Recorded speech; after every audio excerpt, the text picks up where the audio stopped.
In the beautiful and prosperous community of Nnewi, a land flowing with milk and honey, everyone seemed blessed with wealth.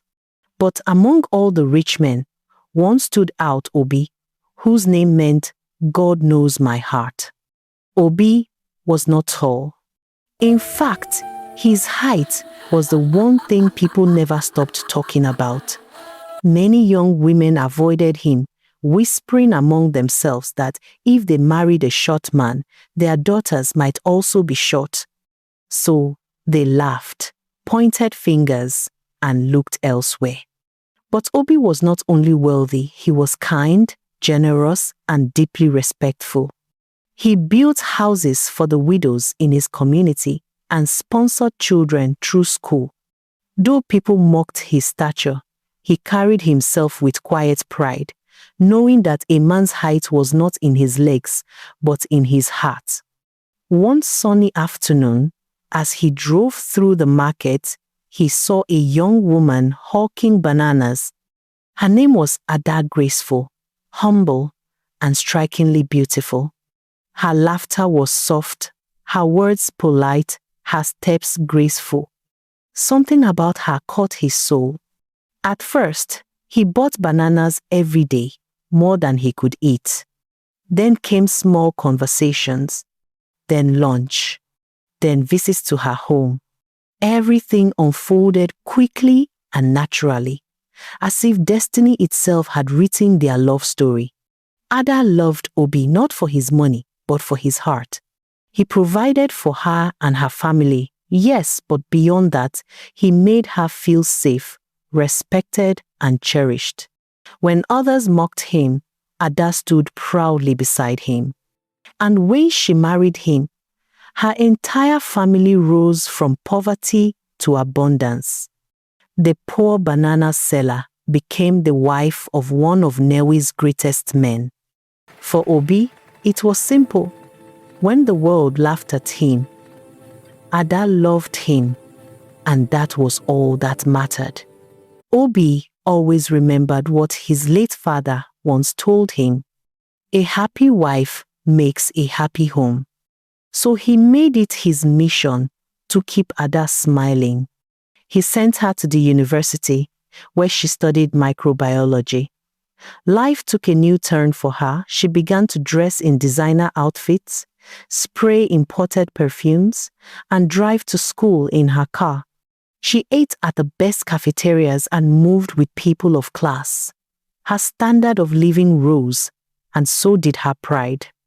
Ada spoke less to those she once called friends. She felt untouchable, the wife of a wealthy man, the student who lacked nothing. And while she enjoyed this new life, she forgot the humility that once made her glow. But Obi said nothing.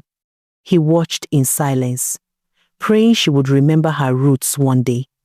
Months later, Ada became pregnant. Her beauty shone even brighter. She shopped in the best boutiques for maternity gowns, always fitted, always elegant. Even her sneakers were designer, for she said heels now hurt her feet. Obi never complained. Whatever she wanted, he provided. When their baby boy arrived, joy filled the home. Obi's love for her doubled. The first thing he did was buy her a Mercedes-Benz, a gift to thank her for making him a father. Her mother stayed for 3 months to help with the baby, and when she left, Obi hired a maid to ease her burden. But as months passed, Ada took in again. Before she could graduate, she gave birth to a baby girl. Once again, Obi hired another maid. He wanted his wife to have comfort in abundance. Yet, comfort soon gave birth to arrogance. Ada became proud, unrecognizably so. She shouted at her maids like they were slaves, insulted them before guests, and deducted their salaries over the slightest mistake. Even the staff in the compound trembled at her voice. Obi never raised his own. He returned home every evening, ate quietly, and listened to her endless rants before going to bed. He said little, not because he agreed, but because he feared quarrel. He didn't want anyone to say he no longer loved his wife. But soon, tongues in Nnewi began to wag.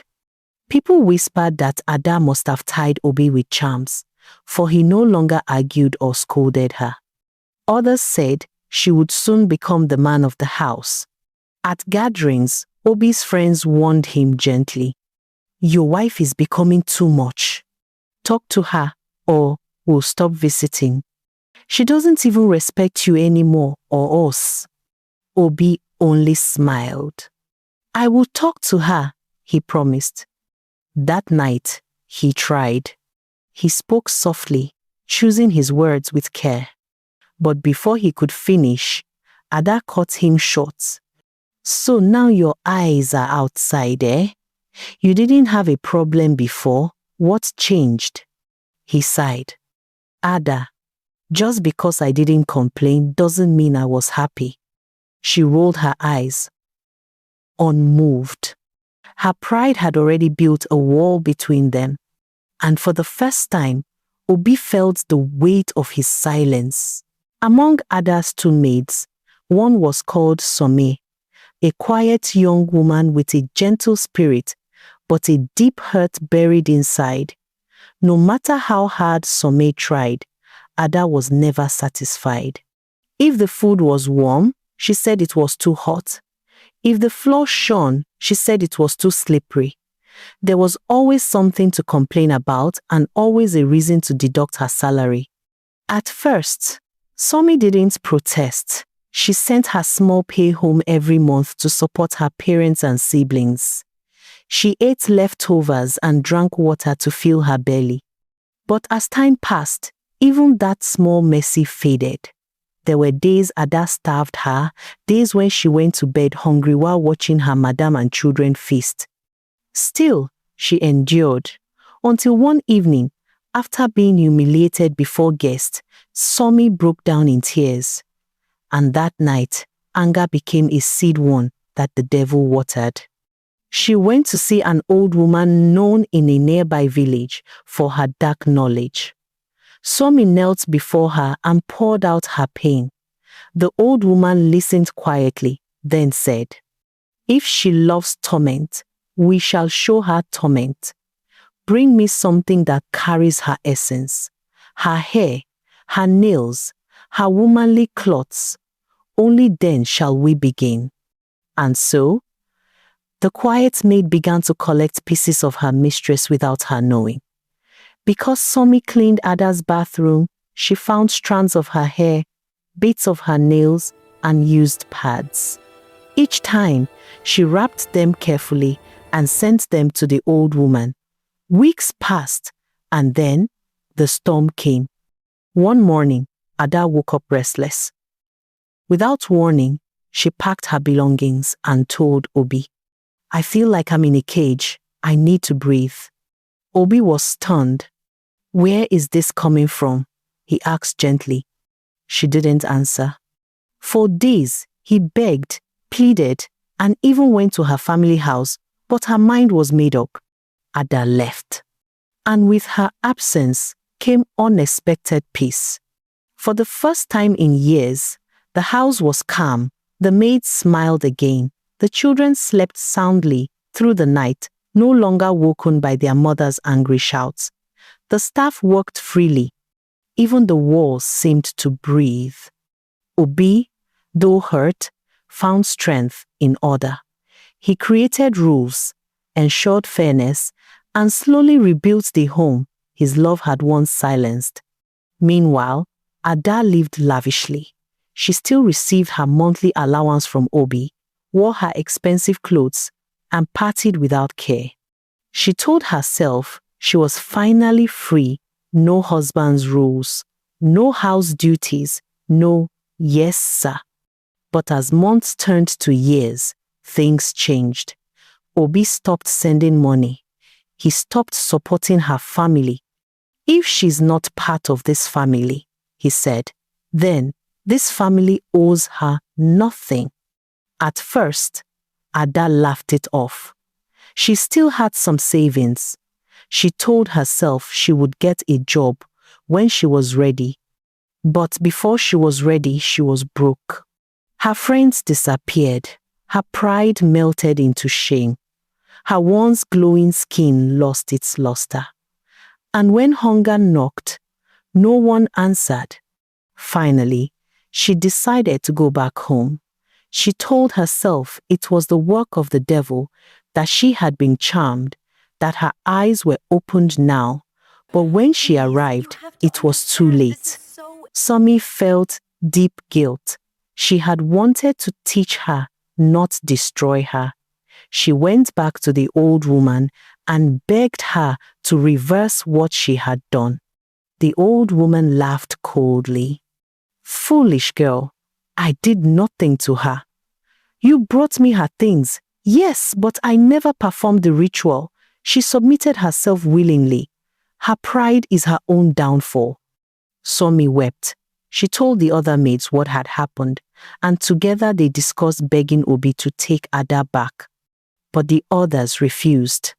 "When she returns," they said, "she'll treat us like rats again. Let her learn."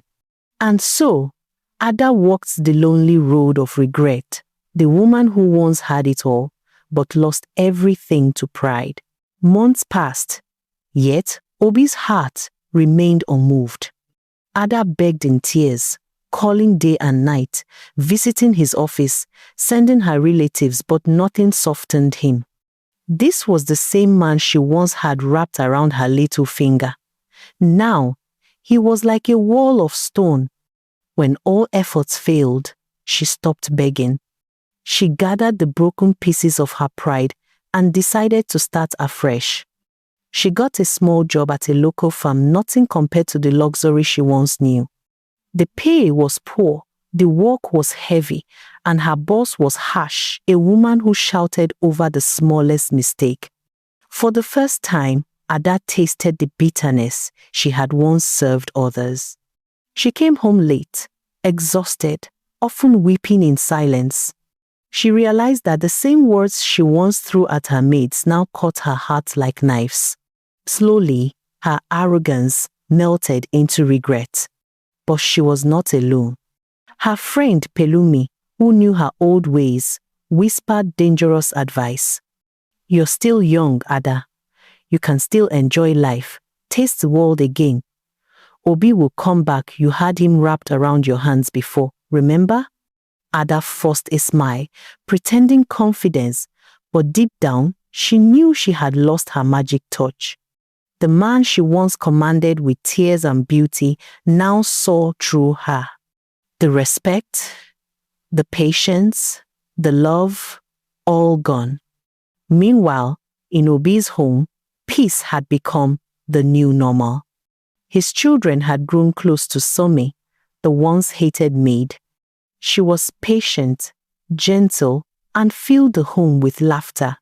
She cared for them like her own, cooking their meals, helping with homework, tucking them in at night with stories.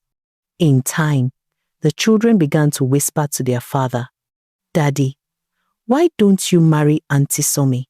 At first, he laughed it off, but the thoughts lingered. Somi had proven herself over the years humble, wise, respectful, and grateful. She never saw herself as better than anyone, not even the other staff. She had learned from Ada's mistakes and vowed never to walk the same path. When Obi finally proposed, she was shocked. She cried, not from guilt but from awe, that after everything, she was being chosen not out of pity, but out of peace. She accepted. Their wedding was quiet but beautiful, nothing extravagant, yet rich in love. The whole community rejoiced, saying, "Indeed, God lifts the humble and brings down the proud." Somi became the woman of the house. She treated every staff member like a sibling, and every visitor like family. Obi's friends loved visiting again. They were welcomed like kings. fed with laughter and respect. The home that once echoed with pride now rang with peace. Pride is a silent destroyer. It enters gently like a visitor, but if you feed it, it becomes a master that pushes you out of your own home. Others 4 teaches us that no beauty, no wealth, no comfort can survive where humility is absent. Obi lifted her with love, but pride made her forget the ground she came from. And when pride blinds a person, even the blessings meant to sustain them will slip through their fingers. In life, the throne belongs to the humble, for God lifts the meek and scatters the proud. Thanks a lot, family, for watching and listening to these beautiful African folktales. Don't forget, we still remain your one and only Zika. Please, don't forget to like, comment, share, and turn on the notification bell. Let's say a short prayer before I leave you for today. Heavenly Father, I lift every viewer into your hands. Bless their homes with peace, protect their hearts from pride, and guide their steps with wisdom. May they never lose the blessings you have placed in their lives. Open doors for them, strengthen their families, and surround them with your mercy. In Jesus' mighty name, amen.